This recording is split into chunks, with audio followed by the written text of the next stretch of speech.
Hello friends, আমরা সবাই ব্যাংকে টাকা জমা রাখি। আর এই ব্যাংক আমাদেরকে ওই টাকার উপরে ইন্টারেস্টও দেয়, মানে আরও টাকা দেয়। কিন্তু কখনো ভেবে দেখেছেন ব্যাংক নিজের জন্য কিভাবে টাকা ইনকাম করে? আজকের ভিডিওতে আসুন বোঝার চেষ্টা করি ব্যাংকের বিজনেস মডেল। একটু ভেবে দেখুন, ব্যাংক আপনার পয়সার সঙ্গে কি করে। এমন তো নয় আপনার থেকে টাকা নিয়ে ব্যাংক বড় একটা লকারে রেখে চারটে তালা লাগিয়ে চাবি নিজের কাছে রেখে দিয়েছে। ওই লকারে পয়সা সেফ থাকবে, এগুলো কেবল মুভিতেই দেখা যায়। বাস্তবে এমনটা হয় না। ব্যাংক আপনার টাকা ব্যবহার করে অন্য আরেকজনকে লোন দেয়, আর ওই লোনে যে ইন্টারেস্ট রেট চার্জ করে ওখান থেকেই এদের ইনকাম হয়। একটু সহজভাবে বোঝার চেষ্টা করি। ধরুন এটি একটি ব্যাংক। এই ব্যাংকে একটি কাস্টমার আছে, ওটা আপনি ব্যাংকে 100 টাকা রাখলেন, আর ওই ব্যাংক আপনাকে 4% ইন্টারেস্ট দেয়। সেভিং অ্যাকাউন্টে আজকাল 4% ইন্টারেস্টই দেয় প্রতি বছরের। তো 100 টাকা ব্যাংকের কাছে চলে এলো। এবার ব্যাংক 100 টাকাটা অন্য একজনকে লোন দেয়। ব্যাংক দ্বিতীয় মানুষটার থেকে 8% ইন্টারেস্ট রেট চার্জ করবে। তো আপনার 100 টাকা অন্য আরেকজনের কাছে চলে গেল। যখন দ্বিতীয় ব্যক্তিটি ব্যাংকে 108 টাকা ফিরিয়ে দেবে, তখন ব্যাংক আপনাকে 104 টাকা ফিরিয়ে দেবে। এখানে ব্যাংকের জন্য প্রফিট 4 টাকা। সাধারণত ব্যাংক এইভাবেই ইনকাম করে। কিন্তু আপনাদের মনে হতে পারে, তখন কি হবে যখন ব্যাংক আপনার 100 টাকা দ্বিতীয় ব্যক্তিকে লোন দিয়ে রেখেছে, কিন্তু ওনার লোন দেওয়ার ডেট এখনও আসেনি। এদিকে আপনার আর্জেন্টলি 100 টাকা তুলে নিতে হবে। 100 টাকা তো ব্যাংকের কাছে নেই, এখানে লোন দেওয়া আছে। অথবা অন্য কোনো কারণে দ্বিতীয় ব্যক্তিটি লোন শোধ করতে পারছে না, তো আপনার টাকা তো গেল। এমন পরিস্থিতি সত্যি সত্যি অনেক বড় সমস্যা সৃষ্টি করতে পারে।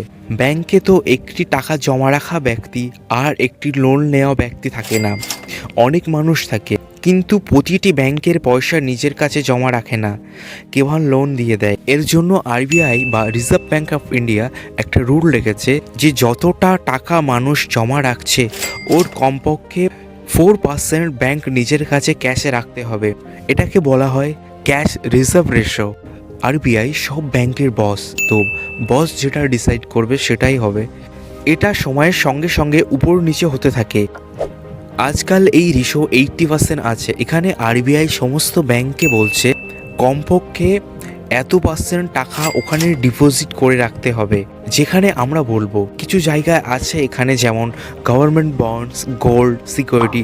তো ইন্ডিয়ান ব্যাংকের আজকের দিনে 18+4 বাদ দিয়ে বাকি পয়সা ব্যাংক ব্যবহার করতে পারে লোন দেওয়ার জন্য বা ইনভেস্টমেন্ট করার জন্য। এবার আপনি বলতে পারেন যে এটা খুব বড় রেশো নয়। এর মানে যত টাকা আমরা ব্যাংকে জমা রেখেছি এর 70 থেকে 80% টাকা ব্যাংক লোন দিয়ে রেখেছে। এখন যদি আমরা সবাই একসঙ্গে সব টাকা বার করে নিতে চাই, তখন কি হবে? ব্যাংক ফেল হয়ে যাবে তখন। এটাকে বলা হয় ব্যাংক রান। আর পৃথিবীতে যে কোনো ব্যাংকের দ্বারা এটা পসিবল হবে না। যে কোনো ব্যাংকের কাছে সব টাকা ক্যাশ থাকে না, কিন্তু বাস্তবে এমনটা কখনো হয় না, তাই ভয় পাওয়ার কোনো কারণ নেই। সাধারণ মানুষ যদি কোনো ভুল ইনফরমেশন বা ভুল নিউজ শুনে ব্যাংকে আসে, তখন প্রবলেম হয়ে যাবে। কিন্তু একটা জিনিস অবশ্যই হয়, অনেক লোন ব্যাংক দিয়ে রেখেছে আর ওই লোন ব্যাড লোন হয়ে গেছে। যাদেরকে লোন দিয়ে রেখেছে তারা লোন পরিশোধ করতে পারছে না, আর ব্যাংকের কাছেও পয়সা থাকে না যারা ব্যাংকে টাকা রেখেছে তাদের দেওয়ার জন্য। এমন আগেও অনেক ব্যাংকের সঙ্গে হয়েছে। প্রথমে পিএমসি ব্যাংক, এরপরে ইয়েস ব্যাংকের সঙ্গে এমনটা হয়েছিল। ব্যাংকের ইনকাম করার জন্য বড় মাধ্যম ইন্টারেস্ট রেট ডিফারেন্স। যে ইন্টারেস্ট রেট ব্যাংক দেয় এবং যে ইন্টারেস্ট রেট ব্যাংক নেয়। কিন্তু ওইসব দেশে কি হবে যেখানে ইন্টারেস্ট রেট ব্যাংক নিচ্ছে লোনের থেকে সেটা অনেক কম, যেমন জার্মানি। এখানে যদি আপনি হাউজিং লোন নেন তো ইন্টারেস্ট রেট 1%, অনেক সময় তো 0.4, 0.5। তাহলে এটা তো একদমই কম ইন্টারেস্ট রেট ব্যাংক চার্জ করছে লোনের থেকে। এক্ষেত্রে ব্যাংক নিজের জন্য কিভাবে ইনকাম করবে?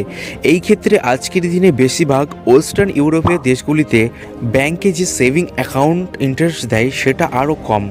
বেশিরভাগ সেভিং অ্যাকাউন্ট ইন্টারেস্ট রেট 0.1 হয়, অনেক জায়গায় তো একদমই 0।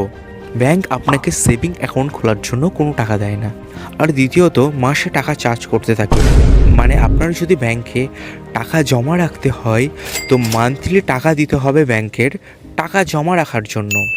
এটা অস্বাভাবিক কিছু নয়, বেশিরভাগ ওয়েস্টার্ন ইউরোপীয় দেশগুলিতে এমনটাই হচ্ছে। এছাড়া পৃথিবীর সমস্ত রকম ব্যাংক আরও দুটিভাবে ইনকাম করে থাকে। প্রথমত, ফিস অ্যান্ড কমিশন থেকে যে টাকা আসে, আলাদা আলাদা সার্ভিস ব্যাংকের থেকে আপনারা যেগুলো ব্যবহার করছেন ওর থেকে চার্জ করা হয়। এখান থেকেও কিছু অংশ টাকা আসে, যদিও এটাকে ব্যাংকের প্রধান ইনকাম নয়। আর দ্বিতীয়, ইনভেস্টমেন্ট। ব্যাংক ইনভেস্টমেন্ট করে government bond, gold, stock market investment করতে পারে। আর এর থেকে যে পয়সা আসে এটাও বেশ বড় ইনকাম পদ্ধতি ব্যাংকের।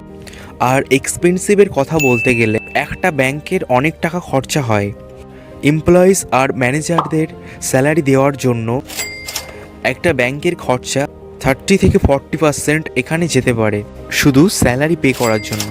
তো মোটামুটি ব্যাংক এইভাবেই ইনকাম করে। ইন্ডিয়াতে আপনিও যদি এই ব্যবসায় আসতে চান, আপনিও আপনার ব্যাংক খুলতে চান, তো অবশ্যই করতে পারবেন, সবাইকেই অ্যালাউ আছে। তো আপনি বিজনেস মডেল বুঝে নিয়েছেন, তো এবার আপনার প্রয়োজন হবে 500 কোটি টাকা। এই টাকাটা আপনার প্রয়োজন একটি প্রাইভেট ব্যাংক খোলার জন্য। এরপর আপনাকে আরবিআইয়ের কাছ থেকে পারমিশন নিতে হবে, কেননা আরবিআই বা রিজার্ভ ব্যাঙ্ক অফ ইন্ডিয়া সব ব্যাংকের বস। তো দেখুন আপনার আশেপাশে কোথাও 500 কোটি টাকা পড়ে আছে কি, কিংবা কোনো গুপ্তধনের সন্ধান পান কি চাঁদের পাহাড়ের মতো। অনেক অনেক ধন্যবাদ।